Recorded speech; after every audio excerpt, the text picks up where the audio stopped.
The Las Vegas Aces. You know a team that was serious about winning? The New York Liberty. You know a team that was serious about winning, and it hurts me to say this as a Yankees fan, the Houston Astros. Now those three teams, they're winning. I just read a USA Today article, WNBA expansion draft. They didn't have the fever. They had the fever protecting Sophie Cunningham. They had the fever letting Michaela Timpson walk. So let me get this straight. According to this article, if you're protecting CC, you're protecting Money Mitch, the mock draft results, the Portland Fire roster, Jordan Canada, Naira Sabali, Ray Burrell, Quinterly, Michaela Timpson. When I saw Michaela Timpson on this list, ooh, my ears perked up. Huh, interesting. So the Fever aren't protecting? Madigan Torre, Maria. All right, let's talk about something that's been keeping me up at night. Because if you love basketball, if you actually care about watching greatness unfold in real time, what's happening in Indiana right now should genuinely bother you. Not in a casual, oh, that's unfortunate kind of way. In a deep, gut-wrenching, this could go really wrong kind of way.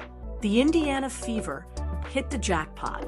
Not a small jackpot, not a nice little bonus. We're talking about the kind of lottery win that changes everything, the kind that comes around once in a generation, and sometimes not even that. They drafted Caitlin Clark, and before anyone rolls their eyes and says, here we go again, just stop for a second and actually think about what that means. This isn't hype. This isn't media fabrication. The woman walked into the WNBA and immediately started rewriting record books that had stood for decades. She sells out arenas in cities that haven't cared about women's basketball in years. She pulls television ratings that are beating NHL and MLB playoff games. Corporate sponsors are falling over each other to throw money at the Fever organization, just to be in the same sentence as her name. By every measurable standard, Caitlin Clark is the most valuable asset this league has ever seen. So why in the world does it feel like the people running this franchise have absolutely no idea what they're holding in their hands? Here's where the story gets uncomfortable. Because it's one thing to get lucky. It's a completely different thing to know what to do with your luck. And right now, the Indiana Fever front office is failing that second test in spectacular fashion. Let me paint you a picture of what Caitlin Clark actually deals with every single night she steps onto that court. From the opening tip, she has a target on her back the size of a billboard. Veteran coaches around this league have made zero secret of the fact that their defensive game plan begins and ends with making her life miserable. We're not talking about tight defense. We're talking about full court harassment before the ball even moves.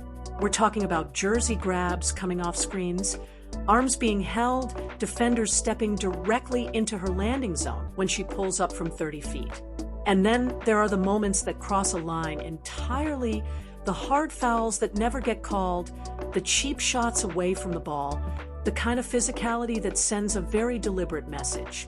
That message is, we don't respect you, we don't respect your teammates, and we definitely don't fear your organization.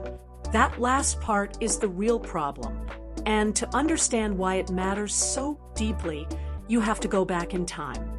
Think about what the Chicago Bulls faced in the late 1980s. Michael Jordan was the most electrifying player in the league. Everyone knew it. And the bad boy Detroit Pistons knew it too, which is exactly why they turned Jordan into a punching bag every time he drove the lane. Hard fouls, physical intimidation, the whole blueprint. And the early Bulls didn't have an answer. But here's the critical difference between that story and what's happening in Indiana today. The Chicago Bulls organization recognized the problem and they acted on it. They went out and got tough, gritty, mean players whose entire purpose was to protect their star and to make opposing teams think twice before ever crossing that line again. Charles Oakley didn't score 30 points a game. Bill Cartwright wasn't winning any scoring titles. But their presence sent a message throughout the entire league that said, you touch Jordan, you answer for it tonight. That is how championship cultures are built, not through politeness, not through hoping things get better on their own, but through deliberate, sometimes uncomfortable roster construction decisions made by people who care more about winning than they do about keeping everything calm and comfortable. Now, look at the Indiana Fever bench. When Clark gets knocked down, and she does get knocked down, look at who rushes over to confront the player who just fouled her. Look at who steps up and takes a hard foul on the other end to communicate that there are consequences to putting their star on the floor. Nobody. Her teammates help her up. The game moves on, and the opposing bench barely notices. That is not a talent problem. That is a culture problem. And culture starts at the top. What makes this especially frustrating is that the Fever front office has every resource in the world right now to fix it. The Caitlin Clark effect has turned this franchise into a money-printing machine almost overnight.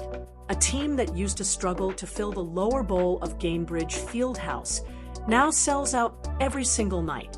The merchandise revenue is staggering. The television deals are richer. The franchise valuation has skyrocketed. They went from irrelevance to the center of the sports universe in about 12 months. And that's exactly where the story takes a dark turn.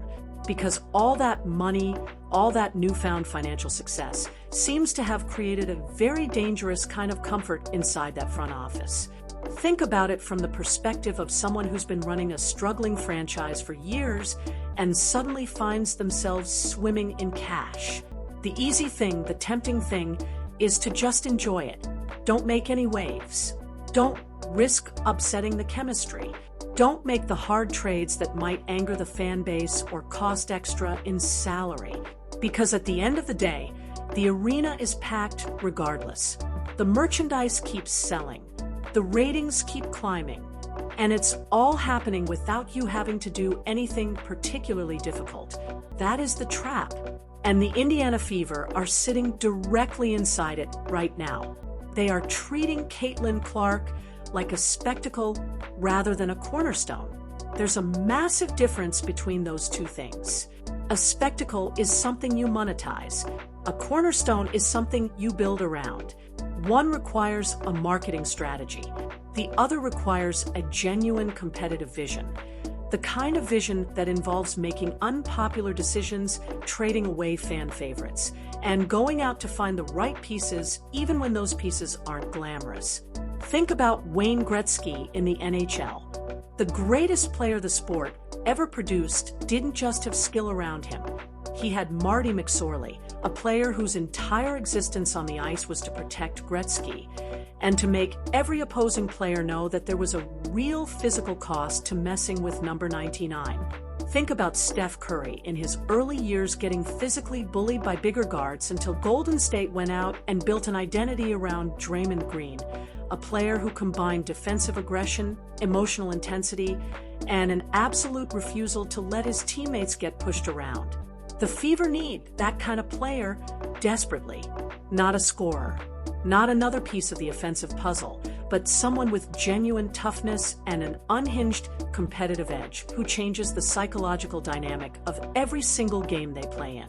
Right now, opposing teams look at the Fever roster and they see an opportunity. They see a team they can physically intimidate without consequence. They see a superstar they can bully because nobody around her is going to make them pay for it. That perception, once it sets in, is incredibly difficult to shake. Professional sports are as much about reputation and fear as they are about actual talent. When teams around the league stop fearing you, you've already lost half the battle before the opening tip. And there's another dimension to this that I don't think gets talked about enough. The psychological toll on Clark herself. Watch her on the court, and you can see it. The frustration when a defensive rotation breaks down for the 5th time in a quarter. The look in her eyes when a perfectly placed pass hits a teammate in both hands and still somehow gets fumbled. The moment after a cheap shot when she gets up and looks around and realizes nobody is rushing to have her back. She is a maniacal competitor in the truest sense of that word. She wants to win with an intensity that very few athletes across any sport ever actually possess. And right now she is competing inside an organizational structure that seems perfectly satisfied with losing gracefully, learning lessons, and talking about growth and development while the window of opportunity quietly slides shut. Here's the historical parallel that genuinely scares me as a basketball fan. LeBron James. First stint in Cleveland, arguably the greatest physical talent the NBA had ever seen. The front office acknowledged that they had something special and then proceeded to surround him with a roster that was never going to win a championship. And LeBron, being the competitor he is, eventually made a decision. He found an organization that actually wanted to win, that wanted to build something real. And Cleveland was left with memories and merchandise instead of rings. The Indiana Fever are walking down that exact road right now, and they either can't see it or they don't care. Because here's the reality. Caitlin Clark is not going to stay in a situation that doesn't give her a real chance to win. She is too competitive, too self-aware, and too valuable to accept being the centerpiece of a franchise that treats winning as optional. The clock is running, and the front office seems to think there's no urgency because the seats are full and the checks are clearing. That is a catastrophically short-sighted way to manage a franchise. What needs to happen is neither complicated nor mysterious. The Fever need to look at this roster with completely honest eyes and ask a single question about every player on it. Does this person make us harder to play against? Not more fun to watch? Not more marketable? Not better in press conferences? Harder to play against? And every player who doesn't pass that test should be on the trading block immediately. Nobody outside of Clark and Aaliyah Boston should have guaranteed safety in those conversations. The front office needs to scour the league, dig into the overseas markets, talk to every agent and every scout, and find the players who are tough, physical, aggressive, and deeply allergic to losing. Building a real championship team is ugly sometimes. It involves decisions that hurt. It involves moving on from players that the fan base loves.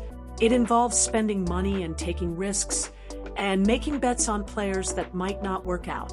That discomfort is the price of building something that actually lasts. The Fever front office has been paralyzed by the comfort of their current financial success, and it's going to cost them everything if they don't snap out of it soon. Because here's the final truth that every single person connected to this organization needs to sit with. Players like Caitlin Clark come around maybe once every 30 years, if you're lucky. The franchises that recognize that and build accordingly, the ones that make the hard choices and construct a real roster around their superstar, those are the franchises that end up with banners hanging from the rafters and legacies that outlast every single player involved. The franchises that cash the checks, enjoy the spotlight, and convince themselves that good enough is actually good enough, those are the ones that end up with a cautionary tale and a Wikipedia page full of what-ifs. Indiana, the basketball world is watching. The opportunity in front of you is staggering in its size and its rarity. Stop counting the money for 5 minutes and start building the team that Caitlin Clark deserves. Because if you don't, someone else eventually will. And that is a loss that no amount of merchandise revenue will ever come close to making up for.